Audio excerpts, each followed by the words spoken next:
നല്ല രുചിയുള്ള വളരെ എളുപ്പത്തിൽ തയ്യാറാക്കിയെടുക്കാവുന്ന, അതായത് കുഴയ്ക്കാതെ പരത്താതെ എണ്ണയിൽ മുക്കി പൊരിക്കാതെ ഒരു അടിപൊളി പലഹാരം തയ്യാറാക്കിയെടുക്കാം. ഇതിൽ നിന്നും ഒരു പീസ് മതിയാവും വയറ് നിറയാനായിട്ട്. അപ്പോൾ ഈ ഒരു പലഹാരം തയ്യാറാക്കുന്നത് എങ്ങനെയെന്ന് നോക്കാം.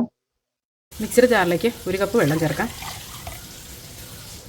1 കപ്പ് മൈദ ചേർക്കാം. 1/4 ടീസ്പൂൺ ഉപ്പ്, 1/4 ടീസ്പൂൺ കുരുമുളക് പൊടി, 1 മുട്ട.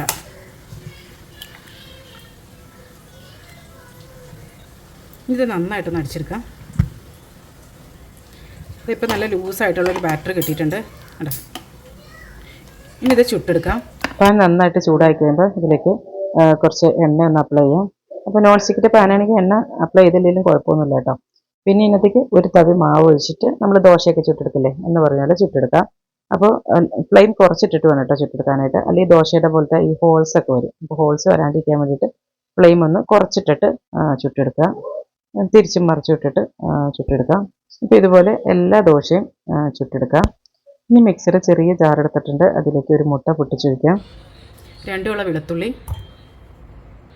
1/4 ടീസ്പൂൺ ഉപ്പ്, കുറച്ച് ചില്ലി ഫ്ലേക്സ്, 1 ടീസ്പൂൺ വിനാഗിരി, പിന്നെ കുറച്ച് സൺഫ്ലവർ ഓയിൽ, ഒരു 3 ടേബിൾ സ്പൂണൊക്കെ വേണ്ടി വരും. ഞാൻ നന്നായിട്ടൊന്ന് അടിച്ചെടുക്കാം.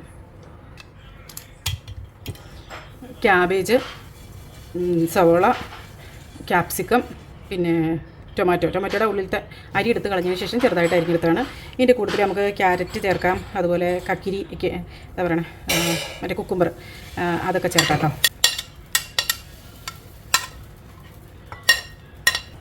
ഇനി മയോണൈസ് ചേർക്കാം. ഒരുപാട് ലൂസായി പോരുത്. ഈ ഒരു മയോണൈസിന് കറക്റ്റാണ് കേട്ടോ. 2 ടേബിൾ സ്പൂൺ ടൊമാറ്റോ സോസും കൂടെ ചേർക്കാം. പിന്നെ കുറച്ച് കുരുമുളകിൻ്റെ പൊടി. ഇതെല്ലാം കൂടെ നല്ലപോലെ മിക്സാക്കി എടുക്കാം. ഇനി ചിക്കനും കൂടെ ചേർക്കണം. ഫ്രൈ ആക്കിയിട്ട് പൊടിച്ചെടുത്ത ചിക്കനാണ്.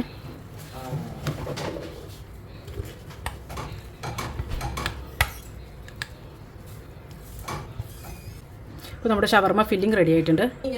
അപ്പോൾ ഇനി സെറ്റ് ചെയ്തെടുക്കാം. അപ്പോൾ ഇതിന് വേണ്ടിയിട്ടൊരു പാത്രത്തിലിട്ട് ഒരു ദോശ എടുത്ത് വെച്ചിട്ടുണ്ട്. അപ്പോൾ ഇതുപോലെ ഒന്ന് കട്ട് ചെയ്തെടുക്കണം കേട്ടോ. എന്നിട്ട് ചുറ്റിനും കുറച്ചൊരു മൈദ പേസ്റ്റ് തേച്ച് കൊടുക്കാം. അതായത് 1 ടേബിൾ സ്പൂൺ മൈദയിലിട്ട് കുറച്ച് വെള്ളം ഒഴിച്ചിട്ട് ഒരു പേസ്റ്റ് ആക്കി എടുത്തങ്ങനെയാണ് കേട്ടോ.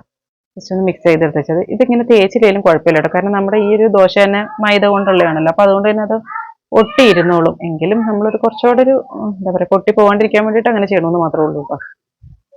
എന്നിട്ട് നമ്മൾ ഉണ്ടാക്കി വെച്ചിട്ടുള്ള ഷവർമ ഫില്ലിംഗ് ഉണ്ടല്ലോ, അതിങ്ങനെ ആക്കി കൊടുക്കാം. കറക്റ്റ് എന്താ പറയുക, കറക്റ്റ് ലെവലായിട്ട് വെച്ച് കൊടുക്കുക കേട്ടോ. എല്ലാ വസ്തുവോടെയും ആവുന്ന രീതിയിൽ വെച്ച് കൊടുക്കുക. അപ്പോൾ നമ്മുടെ ചാനൽ ആദ്യമായിട്ട് കാണുന്നവരൊക്കെ വീഡിയോസൊക്കെ ഇഷ്ടമാവണമെങ്കിൽ വീഡിയോ ലൈക്ക് ചെയ്യാനും അതുപോലെ ചാനൽ സബ്സ്ക്രൈബ് ചെയ്യാനും കൂടെയുള്ള ബെല്ലൈക്കണിൽ ഓൾ എന്നത് പ്രസ് ചെയ്യാനും മറക്കല്ല കേട്ടോ. എന്നിട്ട് ഇതുപോലെ 3 പ്രാവശ്യം ഒന്ന് മടക്കിയെടുക്കണം. അപ്പോൾ ഇത്രയും നല്ല തിക്കായിട്ടുള്ള നല്ലൊരു സ്നാക്കായിട്ട് കിട്ടും കേട്ടോ. ഇതിപ്പോൾ ഇങ്ങനെ കഴിക്കാനും നല്ലതാണ്, പക്ഷെ നമുക്കത് കുറച്ചുകൂടെ ഒന്ന് നല്ല ടേസ്റ്റ് ആക്കാനായിട്ട് ഒരു പാൻ ഒന്ന് ചൂടാക്കുമ്പോൾ അതിനകത്തേക്ക് കുറച്ചൊരു ബട്ടർ തേച്ച് കൊടുക്കാം. എന്നിട്ട് ഇതൊന്ന് 2 വശം ഒന്ന് എന്താ പറയുക, ഒന്ന് മുരിയിപ്പിച്ചെടുക്കില്ലേ, അങ്ങനെ ഒന്ന് മുരിയിപ്പിച്ചെടുക്കുകയാണ് കേട്ടോ ചെയ്യണത്. അപ്പോൾ എല്ലാതും ഇതുപോലെ വെച്ച് കൊടുക്കുക. ഇനി 2 മിനിറ്റ് കഴിയുമ്പോൾ ഇതൊന്ന് മറച്ചിട്ട് കൊടുക്കാം. അപ്പോൾ ഇതുപോലത്തെ ഒരു ടോങ് എന്തെങ്കിലും ഉപയോഗിക്കുകയാണെങ്കിൽ എളുപ്പത്തിൽ മറിച്ചിടാൻ പറ്റും. കാരണം ഇത് നല്ല കട്ടിയുണ്ട്. അപ്പോൾ അത് കാരണം കൊണ്ട് തന്നെ നമുക്കിത് മറിച്ചെടുക്കുമ്പോൾ അല്ലെങ്കിൽ പൊട്ടിപ്പോകാൻ ചാൻസ് ഉണ്ട്. അല്ലെങ്കിൽ രണ്ട് ചട്ടകം വെച്ചിട്ട് മറിച്ചിട്ടാലും മതി കേട്ടോ. പിന്നെ ചെറുതായിട്ടൊന്ന് കളർ ചേഞ്ച് ആയി കഴിയുമ്പോൾ, അതായത് ഒരു 1-2 മിനിറ്റ് കഴിയുമ്പോഴത്തേനും നമുക്കിതെടുത്ത് മാറ്റാം. അപ്പോൾ അത് നല്ല ടേസ്റ്റി ആയിട്ടുള്ള സ്നാക്ക് റെഡി ആയിട്ടുണ്ട്. ഷവർമയുടെ ടേസ്റ്റിൽ വളരെ പെട്ടെന്ന് റെഡിയാക്കി എടുക്കാൻ പറ്റുന്ന നല്ലൊരു പലഹാരമാണ് കേട്ടോ. ഇപ്പോൾ നോമ്പ് തുറക്കുകയാണെങ്കിലും അല്ലാത്തപ്പോഴും ഒക്കെ കഴിക്കാൻ പറ്റുന്ന നല്ലൊരു പലഹാരമാണ്. എല്ലാവരും തയ്യാറാക്കി നോക്കുക. അഭിപ്രായങ്ങളൊക്കെ കമൻസിലൂടെ അറിയിക്കുക. ഇൻഷാ അല്ലാഹ് മറ്റൊരു റെസിപ്പിയുമായി വീണ്ടും കാണാം. Thank you for watching.